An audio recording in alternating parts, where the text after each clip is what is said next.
정말 열심히 공부한 약대를 졸업한 한국 유학생들이 취업 못하고 한국으로 오는 경우가 너무 많아요. 자, 유학생 취업 불가능 전공과 유학 취업 가능한 전공 이런 게 있냐 한번 볼게요. 영주권이 없을 경우에는 일단 우리가 전공을 정할 때 스템인지 아닌지를 꼭 보고 스템 전공을 저는 선택하기를 적극적으로 추천드립니다. 왜냐하면 일반적으로 이제 우리가 졸업을 하고 나면 4년제 대학을 졸업하고 나면 1년 OPT가 주어지는데 이 OPT는 취업 비자 없이도 1년 동안 내가 미국에서 일할 수 있는 합법적인 어떤 그 위치를 갖게 되는 건데요.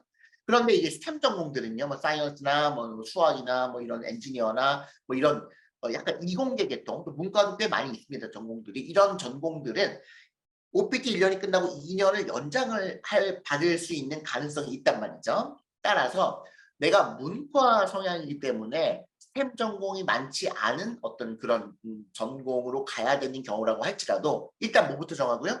직업을 정하고. 근데 이 직업 정할 때 어떻게 해야 돼요? 외국인들을 뽑는 직업이 될 거 아니에요. 미국에서 취업할 거면. 그리고 전문직으로 취업 비자가 나오는 전문직이 될 거 아니에요. 그러니까 취업 비자가 전혀 나오지 않는 전문직을 선택하시면 안 된단 말이에요. 그러니까 원천적으로는 취업이 불가능해져요. 그런 직업이 생각보다 많습니다. 내가 혼자 생각할 때는 이거는 전문직인 것 같은데 미국 이민국에서는 이거를 취업 비자를 발급할 만큼의 필요한 전문직이라고 보지 않는 것들, 뭐 예를 들면 간호사 이런 것들이 있어요.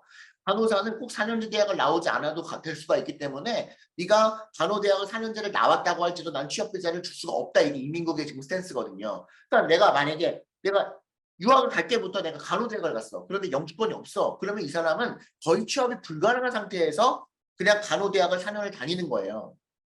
무슨 말인지 아시겠죠? 그러니까 직업이 중요하다는 거예요. 직업이. 자, 그러면 예를 들어서 내가 직업을 CP로 정했어요. 뭐 공인회계사로 정했단 말이에요. 그리고 목표 기업은 4년 뭐 빅4, 뭐 어네스트용이나 EY나 이런 데로 뭐 EY나 PwC나 이런 데로 정하고 목표 직무는 이제 2학년 때부터 고민을 심각하게 하셔야 되겠죠. 그런데 자, 그러면 내가 CPA라고 직업을 정했단 말이에요. 그러면 일반적으로 정은 어떻게 정합니까?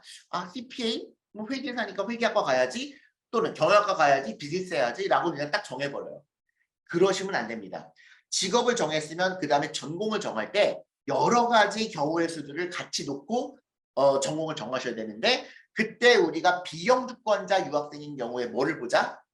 스템 전공을 가능하면 선택하자는 거죠. 따라서 회계학이나 경영학은 일반적으로 스템 전공이 아니에요. 그렇기 때문에 회계사를 하면서 스템으로 전공할 수 있는 게 무엇인지를 살펴보면 예를 들면 이런 전공들이 있죠. 뭐 매니지먼트 인포메이션 시스템이라든지 비즈니스 어널리틱스라든지 학교마다 이게 스템인 학교도 있고 아닌 학교도 있어요. 그래서 이걸 코드를 꼭 보셔야 돼요. 네. 내가 이 학교에 인포메이션 시스템을 갔는데 어떤 학교는 인포메이션 시스템을 스템으로 분류를 안 해놓고 있는 학교도 있거든요. 왜냐면 그건 학교 재량이기 때문에 그래요. 확인하셔야 된다는 거예요. 그래서 스태티스틱스, 뭐 통계학이나 이코노믹스, 경제학이나 이런 거 대부분 다 스템으로 이제 들어가거든요. 학교마다 다르지만 그러면 내가 지금 CP를 하겠다고 정했단 말이에요. 공인회계사. 아직 직무는 안 정했어요. CP가 직업이지 직무는 아니거든요. 자격증이지 아직 직무는 CP가 하시는 게 한 50까지 60까지 된단 말이에요. 세부 직무로 들어가면. 최대 20까지는 나온단 말이에요. 그러면 20까지 중에 내가 뭐를 할지는 아직 안 정했지만 그러면 그 전에 학교는 들어가야 되니까 전공을 정해야 되는데 뭐를 정하자? 스템 여부를 보자. 그러면 스템이 한 4가지 정도 지금 봤잖아요. 그러면 이 중에서 CP를 해서 가장 취업의 기회가 많은 스템 전공은 어떤 것일까요? 한번 생각해 보세요. 즉, 위 4개 스템 전공을 예를 들어드렸는데 이 중에서 미국의 4대 회계법인을 가장 선호하고 가장 현재 많이 선발하는 전공이 무엇일까요? 맞아요. 인포메이션 시스템 또는 비즈니스 어널리틱스입니다. 인포메이션 시스템이 좀 더 훨씬 더 많아요. 그러니까 내가 CP를 정했지만 어카운팅으로 가기보다는 왜냐면 그건 스텝 1년이니까 영주권자가 아닌 경우에 사실 굉장히 불안하단 말이에요. OPT 1년 동안에 H1B 한 번 딱 넣을 수 있는데 한 번 딱 넣는데 3대1, 4대1 경쟁률이니까 추첨해서 떨어져 버리면 그러면 나는 그냥 한국으로 들어오거나 아니면 석사를 업per 레벨로 가는 방법밖에 없단 말이죠. 그러니까는 가능하면은 H1B를 취업 비자를 신청해서 떨어지더라도 한 번 더, 내년에 한 번 더, 또 떨어져도 내후년에 한 번 더 이렇게 3번의 기회를 가질 수 있는 스템 전공을 하시는 게 좋고 특히 스템 전공 중에서도 CP를 가장 많이 선발하는 선호하는 전공이 무엇인지를 조사를 해서 그 전공에 발전이 되어져 있는 스템으로 해놓고 발전이 되어져 있는 지역의 대학을 선택하시는 게 그 다음 마지막 순서라는 거예요. 그러니까 이렇게 전공과 대학을 정리하셔야 됩니다. 무슨 말인지 아시겠죠?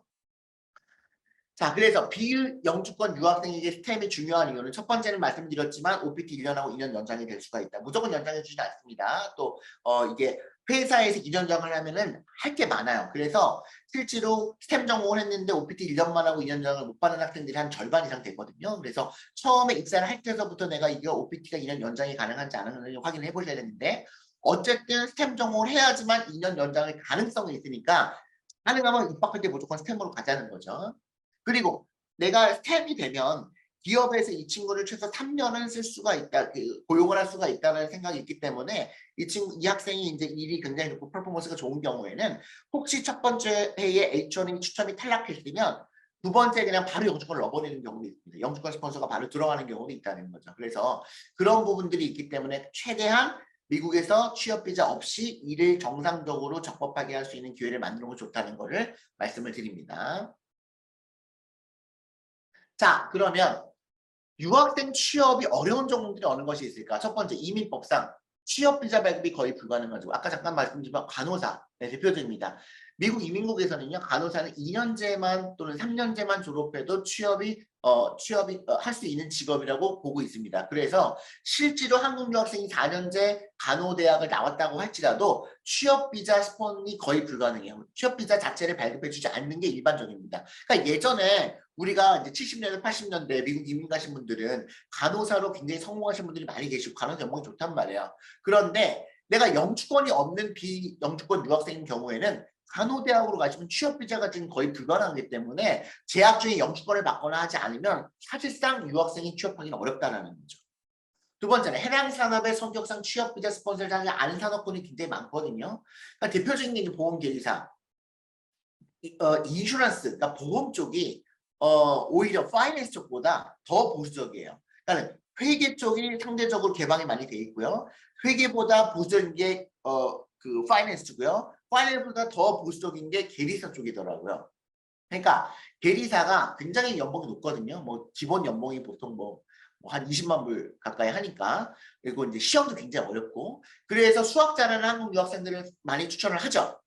그런데요, 영주권이 없는 유학생들 같은 경우에는 실제로 계리사가 됐다고 할지라도 취업이 굉장히 어렵습니다. 그러니까 외국인 채용을 잘 안 하고 스폰서를 잘 안 하는 기업이 둘이기 때문에 그렇고요.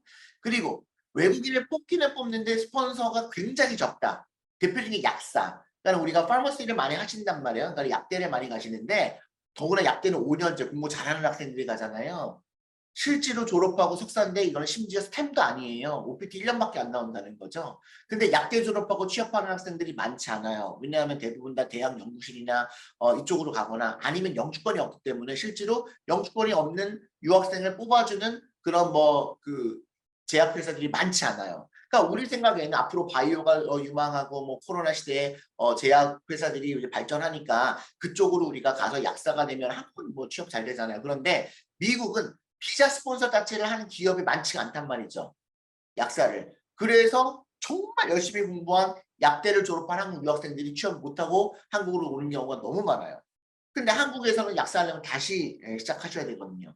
정말 안타까운 일이 많이 벌어집니다. 또 뭐 파일럿, 비행기 조종사 이런 경우도 한국사에서 영주권 없는 외국인들을 스폰서 해줘가면서 파일럿 교육시키고 뭐 이런 거 잘 안 한다는 거죠. 안 뽑아요.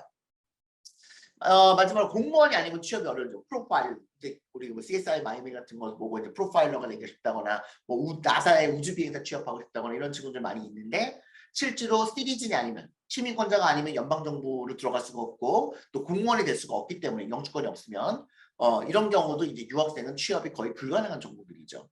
그래서 기타 외국인 채용이 적은 분야들이 있습니다. 뭐 세일즈 포지션이라든지 HR 포지션이라든지 이런 경우에는 상대적으로 다른 거에 비해서는 외국인들보다는 백인들을 선호하는 경향이 많이 있기 때문에 이런 기업 직업군들은 특별한 이유가 아니면 미국 취업을 하기 위해서는 좀 피하는 것이 좋다라는 것들을 미리 알고 시작을 하시라는 거죠. 즉 불가능하기보다는 거의 취업이 어렵기 때문에 이런 직업군으로 굳이 가시려고 하는 분들은 이거는 취업이 그만큼 어렵구나 라는 걸 알고 시작하시던지 아니면 처음부터 안 하시기를 저는 추천드린다는 거죠.